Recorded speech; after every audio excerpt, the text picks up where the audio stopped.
Hello दोस्तों, कैसे हैं आप लोग। मैं आशा करता हूं कि आप लोग स्वस्थ होंगे, अच्छे स्वस्थ रहिए, मस्त रहिए और मन लगा के बढ़ते रहिए। दोस्तों आज की क्लास में आप लोग बताने वाला हूं क्लास 10th का बायोलॉजी चैप्टर नंबर 6 हमारा पर्यावरण का सब्जेक्टिव क्वेश्चन बताने वाला हूं दोस्तों। तो इस क्लास को आप लास्ट से देखिएगा। चलिए शुरू करते हैं।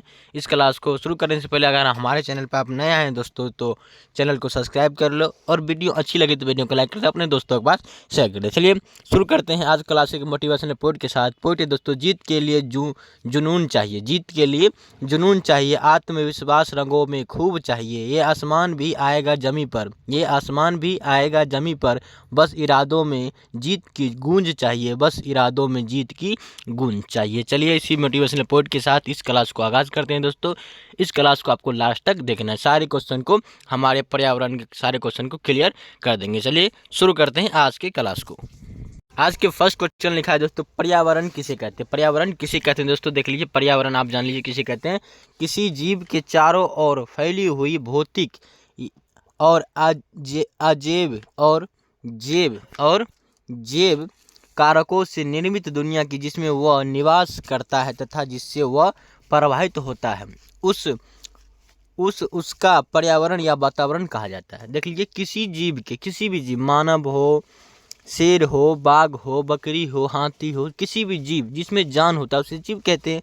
किसी भी जीव के चारों ओर फैली हुई भौतिक या अजैविक और जैव कारकों से निर्मित दुनिया, क्या होता है, जैव कारकों से निर्मित दुनिया, जिसमें वह निवास करते हैं, वो जीव क्या करते हैं, निवास करते हैं, तथा जिससे वह प्रभावित होते हैं, उसका क्या कहते हैं, पर्यावरण या वातावरण कहा जाता है। ठीक है, उदाहरण के लिए देख लीजिए। उदाहरण के तौर पर पौधे, जानवर, किसका, मनुष्य का पर्यावरण भौतिक जैविक का हिस्सा है। क्या है, आमतौर पर पौधे हुआ, जानवर हुआ, ये किसी मनुष्य का क्या, पर्यावरण का जैविक हिस्सा है, जिस पृथ्वी पर वह रहता है एवं फसल उपजाता है, जिस पृथ्वी पर रहता है और फसल उपजाता है। जल जो पीता है एवं सिंचाई के लिए प्रयोग में लाता है, और सिंचाई के लिए प्रयोग में कौन लाता है, पानी को लाता है।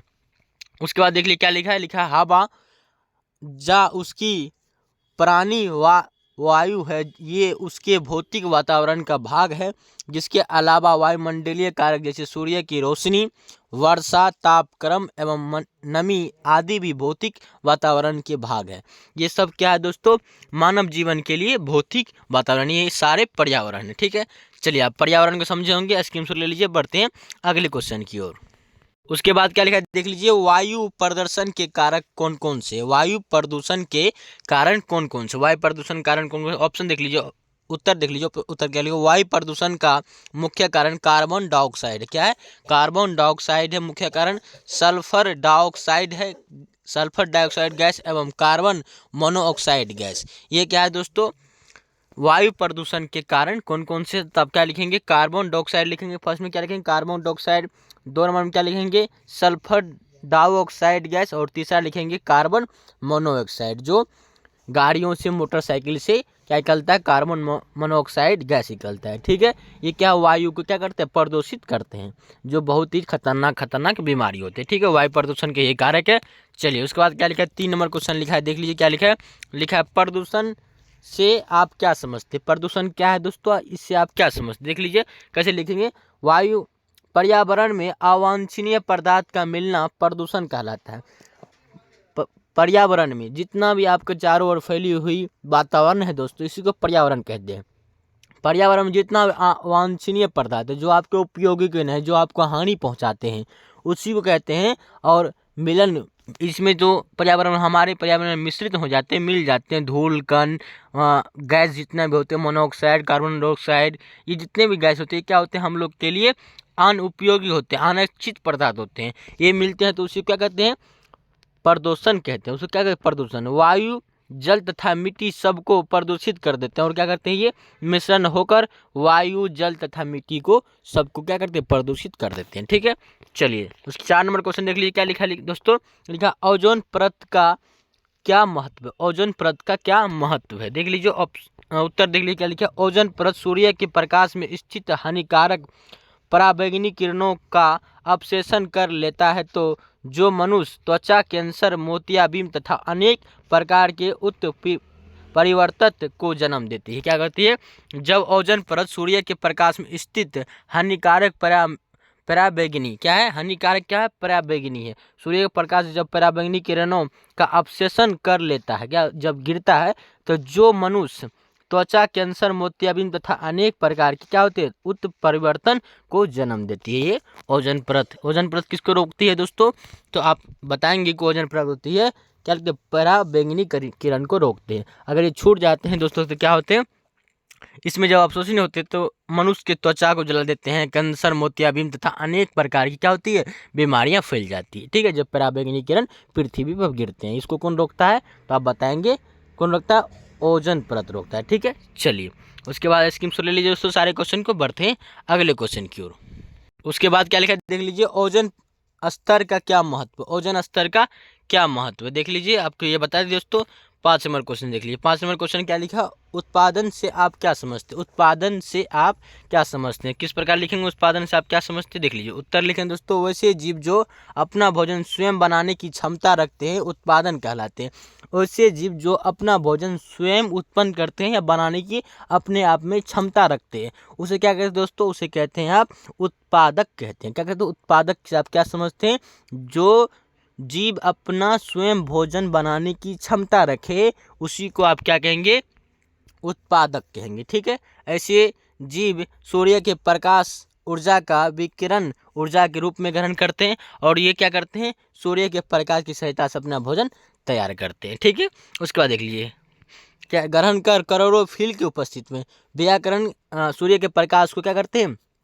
ग्रहण कर क्लोरोफिल की उपस्थिति में रासायनिक अस्थिज ऊर्जा में परिवर्तित कर देते हैं, जो कार्बनिक यौगिक के रूप में हरे पौधे की उत्तकों में संचित रहता है। जैसे हरे पौधे ये मिट्टी से प्रमुख तत्वों को अवशोषित करने में समर्थ है तथा सभी साथ ही वायुमंडल में ऑक्सीजन और कार्बन डाइऑक्साइड के बीच क्या करते हैं? संतुलन बनाए रखते हैं। ये क्या करते हैं? पेड़ पौधे। आप क्या लिखेंगे? कहेंगे उत्पादक क्या किसे कहते हैं? कि जो जीव अपना भोजन स्वयं बनाने की क्षमता रखे उसे क्या कहते हैं? उत्पादक कहते हैं। ठीक है, इसमें क्या आएगा? पेड़ पौधे आएगा, पेड़ पौधे आएगा। ठीक है, चलिए अब समझेंगे उत्पादक किसे कहते हैं। बढ़ते हैं अगले क्वेश्चन की ओर, देख लीजिए स्कीम से ले लीजिए, बढ़ते हैं आगे।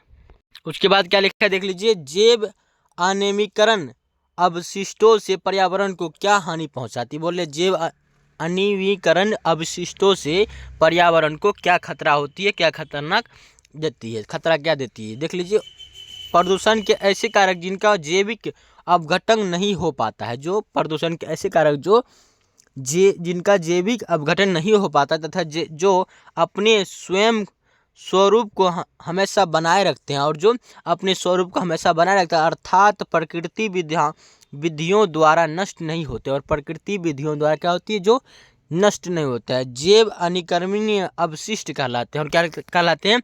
जैव अनवीकरणीय अवशिष्ट कहलाते हैं, जो अपने आप को स्वरूप को हमेशा बनाए रखते हैं तथा प्रकृति विधियों से वो खत्म नहीं होते हैं। उसे क्या कहते हैं? क्या कहते हैं दोस्तों? जैव अनवीकरणीय अवशिष्ट कहलाते हैं। उसके बाद देख लीजिए क्या लिखे हैं दोस्तों, आप लिखें विभिन्न प्रकार के रसायनों जैसे कीटनाशक एवं पिरकनाशक डीडीटी सीसा अनेसिक एल्युमिनियम प्लास्टिक रेडियोधर्मी पदार्थ जैसे प्रदूषण के कारक पर्यावरण को अत्यधिक हानि पहुंचाते हैं। ये पदार्थ क्या करते हैं? हानि पहुंचाते हैं। और क्या लिखा है दोस्तों, यह लंबे समय तक पर्यावरण को बनाए रखते हैं। और लंबे समय तक क्या करते हैं? पर्यावरण को बनाए रखते हैं। चूंकि यह अपघटित नहीं होते, क्या करते हैं? अपघटित नहीं होते, ये बहुत समय तक क्या रहते हैं? पर्यावरण में मौजूद रहते हैं। ठीक है, स्कीम से ले लीजिए, बढ़ते हैं आगे। उसके बाद क्या रहेगा देख लीजिए, परिस्थिति तंत्र में उत्पादकों के क्या कार्य होते हैं? परिस्थिति तंत्र में उत्पादकों के क्या कारक होते हैं, कार्य क्या होते हैं? देख लीजिए, परिस्थितियों तंत्र में पौधे उत्पादक का कार्य करते हैं। इसके द्वारा निम्नलिखित कार्य करते हैं। क्या करते हैं? निम्नलिखित कार्य करते हैं। देख लीजिए निम्नलिखित में क्या क्या लिखें? लिखें किसी भी पराई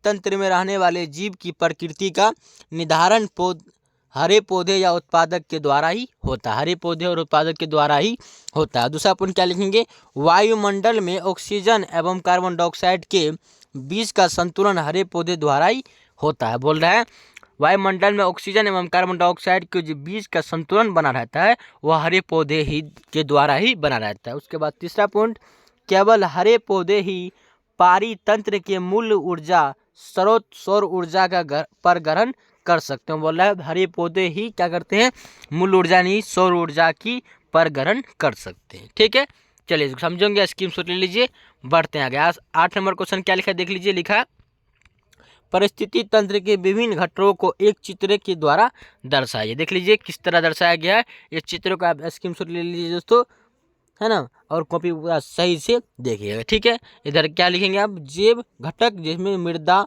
वायु, जल, प्रकाश, ताप और अजैव घटक पौधे, जंतु, मनुष्य, सूक्ष्म और जीवधारी। ठीक है, ये परिस्थिति तंत्र का क्या है, एक श्रृंखला है, परिस्थिति तंत्र के घटक है, इसका चित्र बनाकर आप समझ सकते हैं। चलिए स्क्रीन से ले लीजिए, बढ़ते हैं आगे। ठीक है, उसके बाद क्या लिखा है देख लीजिए, इसके बाद आप लिखेंगे दोस्तों, उसके बाद क्या लिखा है देख लीजिए, मैदानी परिस्थिति में उत्पादन एवं उच्चतम श्रेणी के उपभोक्ता का नाम बताइए। देख लीजिए कैसे लिखेंगे दोस्तों, मैदानी परिस्थिति में उत्पादन हरे घास होते, क्या होते हैं, हरे घास होते हैं तथा बाज उच्चतम श्रेणी के उपभोक्ता होते हैं। ठीक है, चलिए स्क्रीनशॉट ले लीजिए, बढ़ते हैं आगे। उसके बाद क्या लिखा है देखिए, परिस्थिति तंत्र क्या है, परिस्थिति तंत्र क्या है आपको पूछ रहा है परिभाषा देने के लिए, और परिस्थिति तंत्र के किन्हीं 2 जैव घटकों के नाम लिखे। आप परिस्थिति तंत्र के 2 जैव घटक के नाम बोल रहा है, और परिस्थिति तंत्र क्या है ये आपको पूछा। देख लीजिए किस प्रकार लिखेंगे दोस्तों, जीव मंडल के विभिन्न घटक तथा उसके बीच ऊर्जा और पदार्थ का आदान प्रदान सभी एक समान मिलकर परिस्थिति तंत्र का निर्माण करता है। बोल रहा है जैव मंडल के विभिन्न घटक तथा उनके बीच ऊर्जा और पदार्थ का आदान प्रदान सभी एक साथ मिलकर करते हैं, इसको क्या कहते हैं, परिस्थिति तंत्र कहते हैं। आप इसको याद रखिए। चलिए, परिस्थिति तंत्र के 2 जैव घटक के नाम कौन कौन से हैं, पौधे और जंतु। पौधे और जंतु, परिस्थिति तंत्र के 2 घटक कौन से, एक है पौधे और दूसरा है जंतु। ठीक है, इसको याद रखेंगे। चलिए उसके बाद क्या लिखा है, 12 नंबर क्वेश्चन लिखेंगे दोस्तों, लिखा है परिस्थिति की दक्षता को परिभाषित करें। बोला परिस्थिति दक्षता को परिभाषित करें। देखिए किस प्रकार लिखेंगे, लिखिए किसी भी परितंत्र में ऊर्जा का प्रभाव की दक्षता उसके भोज्य पदार्थ के सेवन तथा उसे जैव मात्रा में परिवर्तित करने की क्षमता पर निर्भर करता है। परिस्थितिक दक्षता कहलाती है, क्या कहलाती है, परिस्थिति दक्षता कहलाती है। किसी भी क्या लिखेंगे, किसी भी परितंत्र में ऊर्जा का प्रभाव दक्षता उसके भोज्य पदार्थ के सेवन तथा उसे जैव मात्रा में परिवर्तित करने की क्षमता पर निर्भर करता है और परिस्थिति दक्षता कहलाती है। ठीक है, चलिए समझेंगे, स्क्रीनशॉट ले लीजिए, बढ़ते हैं अगले क्वेश्चन की ओर। उसके बाद क्या देख लीजिए, पोषीय स्तर क्या है, एक आहार श्रृंखला का उदाहरण दीजिए। बोल रहा है पोषीय स्तर क्या है, एक आहार श्रृंखला का उदाहरण दीजिए। देख लीजिए कैसे लिखेंगे दोस्तों, परितंत्र के आहार श्रृंखला में क्रमबद्ध तरीकों से कई जीव एक दूसरे से जुड़े रहते हैं। जिस परितंत्र के आहार श्रृंखला का प्रत्येक चरण एक पोषीय स्तर को निरूपित करता है। एक पोषीय स्तर को क्या करते हैं, निरूपित करता है आहार श्रृंखला। परिस्थिति तंत्र में 4, 5 या उससे भी अधिक पोषीय स्तर की संभावनाएं हो सकती है। और उसके बाद क्या लिखेंगे, हो सकती है, इसे निम्न श्रृंखला द्वारा समझा जा सकता है। जैसे पैर हिरन बाघ, पैर को कौन खाता है, हिरन, और बाघ, हिरन को बाघ। ठीक है, इस प्रकार आप समझ सकते हैं। उसके बाद क्या लिखे देख लीजिए, उसके बाद लिखेंगे दोस्तों, यहाँ पैर पौधे प्रथम श्रेणी स्तर, पैर पौधे क्या है, प्रथम पोषीय स्तर है, हिरन द्वितीय श्रेणी क्या है, द्वितीय श्रेणी, और बाघ तृतीय श्रेणी, एक उच्चतम श्रेणी के पोषीय स्तर है। ये क्या है दोस्तों, बोल रहा है ये क्या है, पेड़ पौधे क्या है दोस्तों, ये प्रथम श्रेणी के पोषणीय स्तर, और ये हिरन क्या है, ये द्वितीय पोषणीय स्तर, और ये क्या है, बाघ, ये तृतीय क्या है, तृतीय श्रेणी पोषीय स्तर है, ये एवं उच्च श्रेणी के पोषीय स्तर है। ठीक है, चलिए इसको समझोगे दोस्तों, क्या पोषीय स्तर क्या है, और ये आहार श्रृंखला द्वारा आपको समझा दिए। चलिए स्क्रीनशॉट ले लीजिए, बढ़ते हैं अगले क्वेश्चन की ओर। उसके बाद क्या लिखा है देख लीजिए, लिखा है यदि पीरकनाशी अपघटित ना हो तो आहार श्रृंखला के विभिन्न पोषीय स्तर पर इसका क्या प्रभाव पड़ेगा। बोल रहा है यदि पीरकनाशी उद्घटित ना हो तो आहार श्रृंखला पर इसका क्या प्रभाव पड़ेगा। देख लीजिए क्या प्रभाव पड़ेगा। उत्तर लिखें, यदि पीरकनाशी अपघटित ना हो तो यह फसलों में संचित होना शुरू होगा। और बोल रहा है फसल में क्या होगा, संचित होना शुरू होगा। फसल के द्वारा यह आहार श्रृंखला के विभिन्न पोषीय स्तर तक पहुंचने लगेगा, जहां इसकी मात्रा बढ़ती चली जाएगी। और क्या होगा, पीरकनाशी अपघटित नहीं होगा तो क्या होगा, फसलों संचित होना शुरू हो जाएगा। इसकी फसल में आहार श्रृंखला के विभिन्न स्तर तक पहुंचने लगेगा, जहां मात्रा क्या होगी, फसल का बढ़ने लगेगी। अतः सबसे अधिक मात्रा समुच्चय उपभोक्ता ग्रहण करेंगे। और सबसे क्या करेंगे, सबसे अधिक मात्रा में समुच्चय उपभोक्ता ग्रहण करेंगे। इसके कारण कई खतरनाक बीमारी का सामना करना पड़ सकता है। इसमें मनुष्य की मृत्यु भी हो सकती है। इसमें क्या होता है, मनुष्य की मृत्यु भी हो सकती है। अतः पीरकनाशी का अपघटन न होना विभिन्न पोषीय स्तर पर प्रतिकूल असर डालता है। ठीक है, इसीलिए पीरकनाशी मारता है। ठीक है, चलिए इसको समझेंगे। चलिए बढ़ते हैं अगले क्वेश्चन की ओर। उसके बाद लिखा है, क्या लिखा है देख लीजिए, लिखा है आहार श्रृंखला को परिभाषित करें। आहार श्रृंखला क्या है, इसको परिभाषित करें। ये भी क्वेश्चन है दोस्तों, ये आपको बोर्ड एग्जाम में पूछ सकते हैं। देख लीजिए, परिस्थिति तंत्र के सभी जैव घटक श्रृंखलाबद्ध तरीके से एक दूसरे से जुड़े होते हैं। क्या होते हैं, परिस्थिति तंत्र के सभी घटक, जैव घटक क्या होते हैं, श्रृंखलाबद्ध। श्रृंखला मतलब लाइन बाय लाइन क्या होता है, एक दूसरे से जुड़े रहते हैं तथा अनन्य सरणीय संबंध रखते हैं और अनन्य श्रेणी संबंध रखते हैं। यह श्रृंखला आहार श्रृंखला कहलाती है। और एक दूसरे से क्या होती है, श्रृंखलाबद्ध तरीके से क्या होती है, जुड़े रहते हैं एक दूसरे से। इसी को आप क्या कहेंगे, आहार श्रृंखला कहेंगे। देख लीजिए, सूर्य, पौधे, हरिण और बाघ। देख लीजिए इसको कैसे समझेंगे दोस्तों। उसके बाद क्या लिखा है, सूर्य ऊर्जा और क्या लिखेंगे, उत्पादक, प्राथमिक और द्वितीय उपभोक्ता, है ना। ये क्या लिखेंगे, ये से आप बना सकते हैं। चलिए इसको समझेंगे दोस्तों। बढ़ते हैं अगले क्वेश्चन की ओर। उसके बाद क्या लिखा है देख लीजिए, 16 नंबर क्वेश्चन लिखा है, आहार जाल से आप क्या समझते हैं। आहार जाल से आप क्या समझते हैं। देख लो किस प्रकार लिखेंगे। परिस्थिति तंत्र में सामान्यतः एक साथ कई आहार श्रृंखला हमेशा सीधी ना होकर एक दूसरे से तिरछे जुड़कर एक जाल जैसी रचना बनाती है। और क्या कहते हैं, परिस्थिति तंत्र में सामान्यतः एक साथ कई आहार श्रृंखला हमेशा सीधे ना होकर एक दूसरे से तिरछे जुड़कर एक जाल जैसी रचना बनाती है। किसी भी परिस्थिति तंत्र में आहार श्रृंखला का यह जाल क्या होती है, आहार जाल कहलाती है। और क्या लेते ही श्रृंखला में क्या कर, आहार श्रृंखला में यह जाल क्या कहलाती है, आहार जाल कहलाती है। ठीक है, इसको आप समझोगे। स्कीम शॉट सारे क्वेश्चन को लेते जाइएगा दोस्तों, ताकि आप सही से नोट बना के सही से कॉपी पे याद कर पाए। ठीक है, चलिए स्क्रीन शॉट ले लीजिए, बढ़ते हैं आगे। उसके बाद क्या लिखा है देख लीजिए, ओजोन परत क्या है तथा यह किसी परितंत्र को परिभाषित किस प्रकार प्रभावित करती है। और बोल रहा है किसी परितंत्र को किस प्रकार प्रभावित करती है ओजोन परत। क्या है, पहले ओजोन परत जानेंगे क्या है। देख लीजिए, ओजोन परत कहेंगे, ओजोन 3 के अणु ऑक्सीजन के 3 परमाणु से बनते हैं। ओजोन के कितने अणु होते हैं, आपको ये पूछ सकता है। ओजोन के 3 अणु होते हैं। कितने अणु, 3 अणु होते हैं। ऑक्सीजन के 3 परमाणु से ये बनते हैं। ओजोन के ये ऑक्सीजन के 3 परमाणु से बनते हैं। या वायुमंडल के ऊपरी सतह में पाया जाता है। वायुमंडल किस सतह में पाया जाता है, सबसे ये मान लीजिए क्या है, वायु ये ऊपरी सतह में क्या पाएगा, ये पाएगा ओजोन। ठीक है, चलिए ऊपरी सतह में पाया जाता है। कौन, वायुमंडल के ऊपरी सतह में ओजोन पाया जाता है। ये सूर्य से आने वाली पराबैंगनी विकिरणों से पृथ्वी को सुरक्षा प्रदान करती है। आपको पीछे में बताया दोस्तों कि पराबैंगनी किरण को कौन रोकता है, तो ओजोन परत, है ना। इसका अणु क्या होता है, तो 3 होता है ना। ये 3 होता है। ये कौन क्या करता है कि सूर्य से आने वाली पराबैंगनी किरण जो मनुष्य के त्वचा को और जंगलों को जला देती है, गिरने से बहुत ही हानिकारक है ये पराबैंगनी किरण। इसको क्या करती है, विकिरणों को, पृथ्वी को सुरक्षा प्रदान करती है, इसको रोकती है ये पराबैंगनी किरण को ओजोन परत। यही पराबैंगनी विकिरण जीवों के लिए अत्यंत हानिकारक है। ये जीवों के लिए क्या है, अत्यंत हानिकारक है, जिससे मानव त्वचा का कैंसर हो जाता है। और मानव क्या होता है, मानव को त्वचा का कैंसर हो जाता है। यह वायुमंडल में 12 किलोमीटर से लेकर 50 किलोमीटर ऊंचाई तक पाया जाता है। और क्या कहते हैं, पराबैंगनी किरण, ये क्या होता है वायुमंडल में, सॉरी ये ओजोन परत क्या होते हैं, ये 15 किलोमीटर से लेकर 50 किलोमीटर ऊंचाई तक ये ओजोन परत पाया जाता है, किसमें, वायुमंडल में। अतः ये हमारे परितंत्र के लिए काफ़ी लाभदायक है। ये क्या है, ओजोन परत हमारे परितंत्र के लिए काफ़ी लाभदायक होता है, ताकि वो खतरनाक पराबैंगनी किरण जो है उसको पृथ्वी पर नहीं गिरने देते हैं, ताकि हम लोग जितने भी जीव हैं सभी को सुरक्षित प्रदान करता है। ठीक है, चलिए समझोगे। अब इसको स्क्रीनशॉट ले लीजिए, बढ़ते हैं आगे।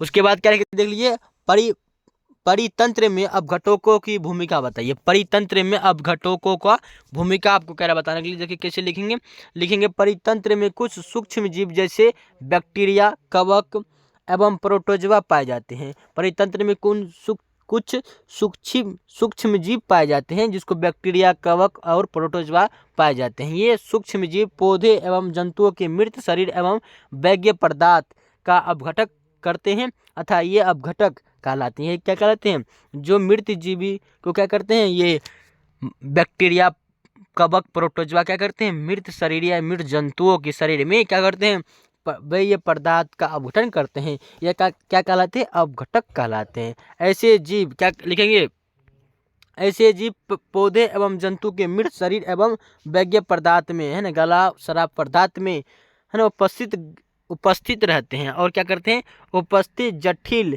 कार्बनिक पदार्थ को अकार्बनिक तत्वों में विखंडित कर देते हैं। इस अकार्बनिक पदार्थ को पौधे पुनः मिट्टी से ग्रहण करते हैं। और क्या करते हैं, ये पुनः मिट्टी से पौधे इसको ग्रहण करते हैं, मिट्टी से पुनः ग्रहण करते हैं और वृद्धि करते हैं। अतः परितंत्र में अपघटक की बहुत महत्वपूर्ण भूमिका है। बोल रहे परितंत्र में क्या होता है, ये अपघटन का बहुत ही बड़ी भूमिका होती है। ठीक है, इसको समझेंगे। चलिए स्क्रीनशॉट ले दीजिएगा दोस्तों, बढ़ते हैं अगले क्वेश्चन की ओर। उसके बाद क्या लिखा है, 20 नंबर क्वेश्चन, निचले पोषीय स्तर पर सामान्यतः ऊपरी पोषीय स्तर की तुलना में जीवों की संख्या अधिक क्यों रहती है। बोला निचले पोषीय स्तर पर सामान्यतः ऊपरी पोषीय स्तर की तुलना में जीवों की संख्या क्या होती है, अधिक क्यों होती है। देख लीजिए क्यों होती है दोस्तों। उसके बाद सामान्यतः उच्च पोषीय स्तर के जीवों को अपनी आवश्यकताओं की आपूर्ति के लिए ज़्यादा मात्रा में खाद्य पदार्थ की आवश्यकता पड़ती है। क्या बढ़ती है, उच्च पोषीय स्तर के जीवों अपनी आवश्यकताओं को पूरा करने के लिए उसको ज़्यादा खाद्य पदार्थ की आवश्यकता पड़ती है। अतः निचले पोषीय स्तर पर जीव की संख्या अधिक होती है। क्या करती है, निचले पोषीय स्तर पर जीवों की संख्या क्या होती है, अधिक होती है। अगर विभिन्न पोषीय स्तर के जीवों की संख्या का अवलोकन किया जाए तो एक पिरामिड के दर्शनीय आकृति बनता है। और क्या बनता है, एक पिरामिड के दर्शनीय आकृति बनता है। इतना जीव होता है, इसीलिए क्या होता है, ये निचले स्तर की उपस्थिति क्या होती है, इसमें ऊपरी पोषीय स्तर में तुलना में जीवों की संख्या क्या होती है, अधिक होती है। ठीक है, चलिए समझोगे दोस्तों। उसके बाद क्या लिखा है, 19 नंबर क्वेश्चन। 20 नंबर क्वेश्चन क्या लिखा देख लीजिए, लिखा उपभोक्ता से आप क्या समझते हैं, प्राथमिक तथा द्वितीय उपभोक्ता का उदाहरण दे। देख लीजिए कैसे लिखेंगे दोस्तों, ऐसे जीव जो अपने पोषण के लिए पूर्ण रूप से उत्पादकों पर निर्भर करते हैं। बोला ऐसे जीव जो अपने पोषण के लिए पूरा रूप से है ना, पूरी तरह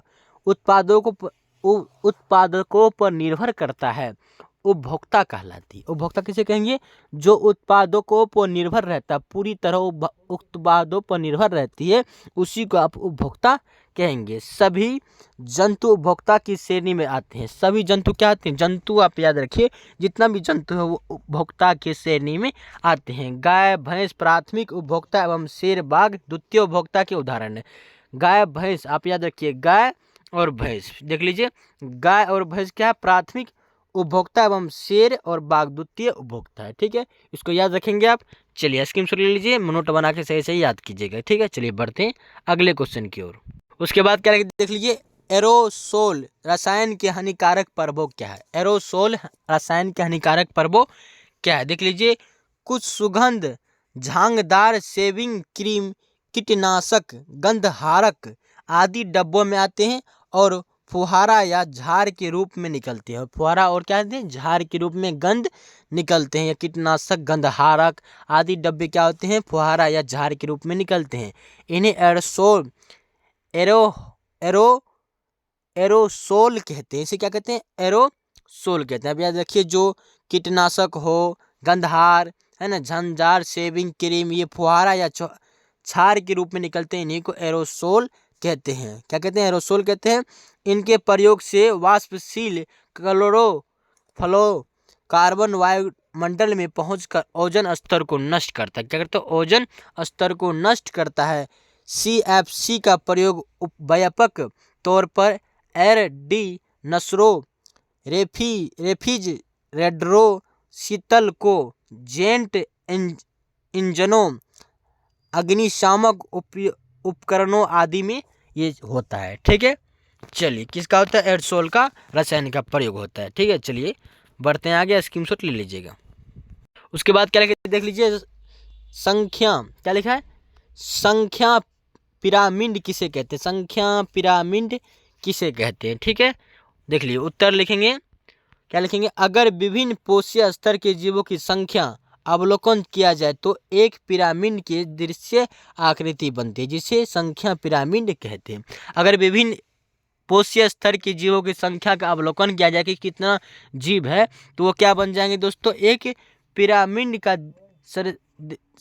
सदस्य बन जाएंगे। क्या, वो पिरामिड के सदस्य बन जाएंगे, जिसको क्या कहेंगे, संख्या का पिरामिड कहते हैं। इसे क्या कहते हैं, संख्या का पिरामिड। ठीक है, याद रखेंगे आप। उसके बाद कहा जाता है, उसके बाद क्या लिखेंगे, सामान्यतः उच्च से पोषीय स्तर जीवों को अपनी आवश्यकताओं की पूर्ति के लिए ज़्यादा मात्रा में खाद्य पदार्थ की आवश्यकता होती है। अतः क्या रहता है, अतः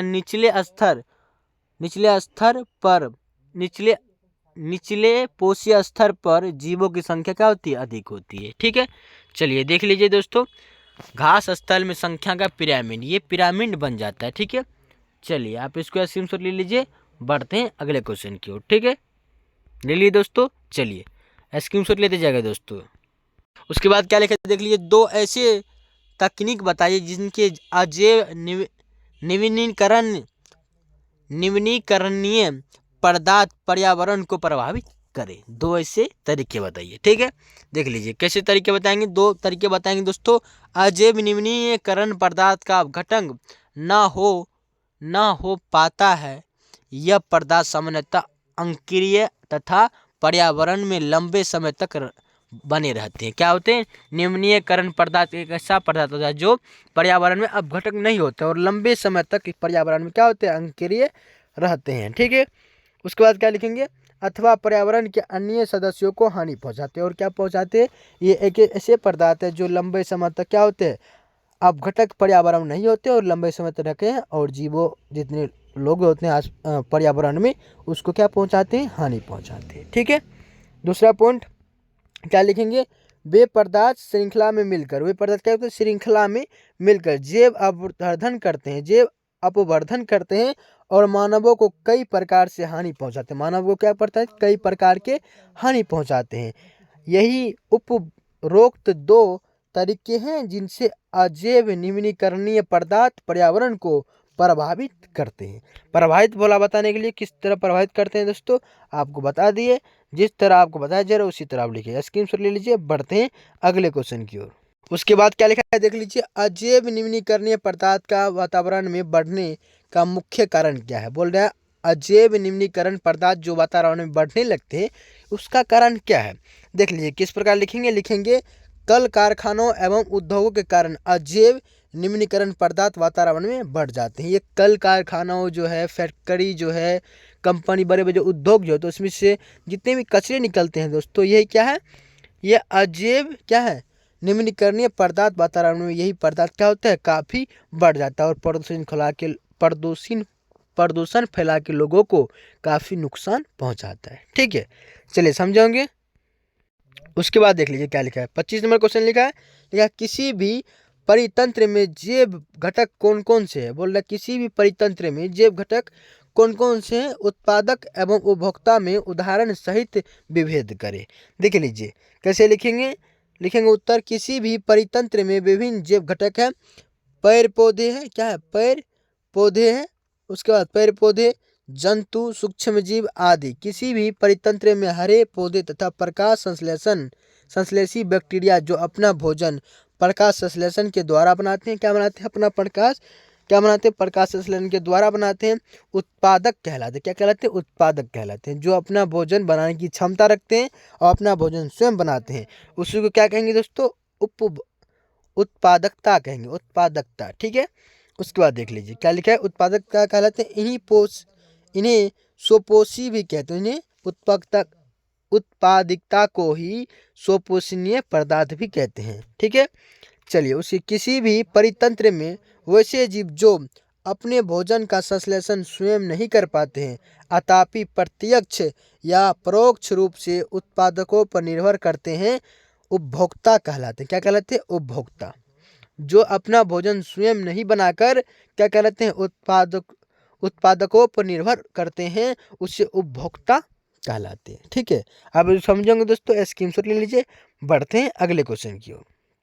देखिए उसके बाद क्या लिखा है। परिस्थिति तंत्र एवं जैवो एवं बायो में अंतर करें। जैवो एवं बायो में, ये दोनों में क्या कह रहा है आपको? अंतर। जैवो और बायो में कह रहा है, परिस्थिति तंत्र एवं जैवो बायो में अंतर करने के लिए कह रहा है। 3 में अंतर करेंगे आप। देख लीजिए किस प्रकार लिखेंगे। सबसे पहले उत्तर देख लीजिए, परिस्थिति तंत्र एवं जैवो एवं बायो में अंतर इस प्रकार है। तब ये क्या घटाल बनाएंगे दोस्तों? क्या बनाएंगे? खटाल बनाएंगे। और देख लीजिए कैसे लिखेंगे। लिखेंगे दोस्तों, एक तरफ परिस्थिति तंत्र, जैवो एवं बायो, जैवो या बायो लिखेंगे। ठीक है, देखिए पहले क्या लिखेंगे। पहले हम लिखेंगे यह जैव जगत की सूर्य धारा है। ये जैव जगत की सूर्य धारा इकाई है। इसमें लिखेंगे यह बहुत से परिस्थिति तंत्रों का समूह है, जैवो एवं बायो में। ठीक है, उसके बाद जीव, तो दूसरा पॉइंट लिखेंगे दोस्तों, यह जैव जीवों और अजैव पर्यावरण से मिलकर बनता है। ये जैव जीवों और अजैव पर्यावरण से क्या करता है? मिलकर बनता है। कौन दोस्तों? ये भी याद रखिए, किसका? परिस्थिति तंत्र की बात हो रही है, परिस्थिति तंत्र की। और जैवो एवं बायो में क्या लिखेंगे? इसमें समान जलवायु वाले एक निश्चित भौगोलिक क्षेत्र के अनेक परिस्थिति तंत्र होते हैं। ठीक है, और ये क्या करते हैं? जैव अजैव पर्यावरण से क्या करते हैं? मिलकर बने होते हैं, परिस्थिति तंत्र। और ये बायो जायो एक ही भौगोलिक और जलवायु निश्चित अनेक परिस्थिति तंत्र इसमें होते हैं। ठीक है, और तीसरा पॉइंट क्या लिखेंगे? इसमें लिखेंगे परिस्थिति तंत्र में लिखेंगे यह जैव जगत की उपेक्षाकृत छोटी इकाई है। जैव जगत की उपेक्षाकृत क्या है? छोटी इकाई है। और जैवो एवं बायो में क्या लिखेंगे? यह जैव जगत की एक बहुत बड़ी इकाई है। उल्टा लिखेंगे दोस्तों। ठीक है, चलिए एक को याद कर लेंगे दोस्तों, यहाँ से लेके ये पूरा याद आप कर लेंगे। 1 से लेकर 3 तक याद कर लेंगे। तो इसका उल्टा ये है दोस्तों। ठीक है, परिस्थिति तंत्र उल्टा क्या है? जैवो एवं बायो। ठीक है, चलिए स्क्रीनशॉट ले लीजिए। बढ़ते हैं अगले क्वेश्चन की ओर। देख लीजिए 27 नंबर क्वेश्चन लिखा है दोस्तों, जैव अनिम्नीयकरण एवं जैव निम्नीकरणीय अवशिष्टों में क्या अंतर है? उदाहरण सहित समझाइए। उदाहरण सहित समझाइए। ये भी लिख सकते हैं, क्या लिखें? जैव अम्लीकरणीय एवं जैव निम्नीकरणीय में अंतर क्या है? निम्नलिखित। यहाँ आप लिखेंगे बात। ठीक है, उसके बाद ये खटाल बनाएंगे दोस्तों। ठीक है, खींचेंगे जैव क्या अनिम्नीयकरण अवशिष्ट और जैव निम्नीकरण अवशिष्ट, ये दोनों में अंतर बताएंगे दोस्तों आपको। देख लीजिए फर्स्ट में लिखेंगे दोस्तों, फर्स्ट क्या है दोस्तों? जैव अनिम्नीयकरणीय अवशिष्ट ऐसे अवक्षित पदार्थ जिन्हें जैविक अपघटक के द्वारा पुनः उपयोग में नहीं लाया जा सकता, जैव अविनयकरणीय पदार्थ कहलाती है। जैव अविनयकरणीय पदार्थ अवशिष्ट कहलाती है। तो क्या किसे कहेंगे आप? लिखेंगे ऐसे अवक्षातित पदार्थ जिन्हें जैविक अपघटक के द्वारा पुनः उपयोग में नहीं लाया जा सकता। और इसमें क्या लिखेंगे? जैव नवीकरणीय अवशिष्ट में क्या लिखेंगे? ऐसे अवक्षित पदार्थ जिन्हें जैविक अपघटन के द्वारा पुनः उपयोग में लाने वाले पदार्थ में बदल जाता है। ठीक है, ये क्या कहलाती है? जैव नवीकरणीय अवशिष्ट कहलाती है। और क्या कहलाती है? जैव नवीकरणीय और अजैव नवीकरणीय पदार्थ कहलाती है। ठीक है, चलिए दूसरा हम क्या लिखेंगे, जैव अनवीकरणीय पदार्थ में क्या लिखेंगे, अपशिष्ट में क्या लिखेंगे, कीटनाशक, DDT, आर्सेनिक, प्लास्टिक आदि इसमें क्या होता है, उपस्थित होता है। और जैव नवीकरणीय अपशिष्ट में क्या लिखेंगे, मल मूत्र मित्र शरीर घरेलू अवशेष इसमें क्या होते हैं, उपस्थित रहा किसमें, जैव नवीकरणीय अपशिष्ट में। ठीक है, तीसरा पॉइंट क्या लिखेंगे, जैव अनवीकरणीय में तीसरा पॉइंट लिखेंगे, कृषि द्वारा उत्पन्न अपशिष्ट। कृषि द्वारा जितना भी क्या होता है, अपशिष्ट बनता है दोस्तों, कचरा बनता है, वो किसके अंतर्गत आते हैं, वो आते हैं जैव अनवीकरणीय अपशिष्ट के अंतर्गत। और तीसरा पॉइंट लिखेंगे, जैव नवीकरणीय के द्वारा रेडियोधर्मी पदार्थ आदि आता है जैव नवीकरणीय अपशिष्ट में। ये तीनों आप देख लिए, तीनों के स्क्रीनशॉट ले लीजिए। बढ़ते हैं आगे, देख लीजिए दोस्तों 27 नंबर क्वेश्चन। चलिए दोस्तों इसको स्क्रीनशॉट आप ले लेंगे। बढ़ते हैं अगले क्वेश्चन की ओर। ठीक है, चलिए आज के क्लास को यहीं दोस्तों एंड करते हैं। 1 से लेकर 27 तक आप क्वेश्चन किए। मैं ऐसा करता हूं कि आप सारे क्वेश्चन को समझेंगे। अगर नहीं समझेंगे दोस्तों तो फिर से वीडियो देख लीजिएगा और स्क्रीनशॉट लेकर, है ना, स्क्रीनशॉट लेकर आप 1 से 27 के क्वेश्चन, 1 से 27 तक क्वेश्चन को क्या करेंगे, कॉपी उतार के नोट बनाएंगे दोस्तों। जब तक आप नोट नहीं बनाइएगा तब तक आपसे सही से नहीं हो पाएगा, याद कीजिएगा। ठीक है, चलिए अभी तक हमारे वीडियो अगर चैनल पर नए हैं दोस्तों, चैनल को सब्सक्राइब कर ले, और वीडियो आपके लिए थोड़ा भी यूजफुल बना हो तो क्या करेंगे, वीडियो को लाइक कर देंगे। क्या करेंगे, वीडियो को लाइक कर दें और अपने दोस्तों के पास शेयर भी कर देंगे। ठीक है, चलिए आज के लिए इतना ही। मिलते हैं अगले वीडियो के साथ, अगले सोच के साथ। तब तक के लिए जय हिंद दोस्तों, जय हिंद।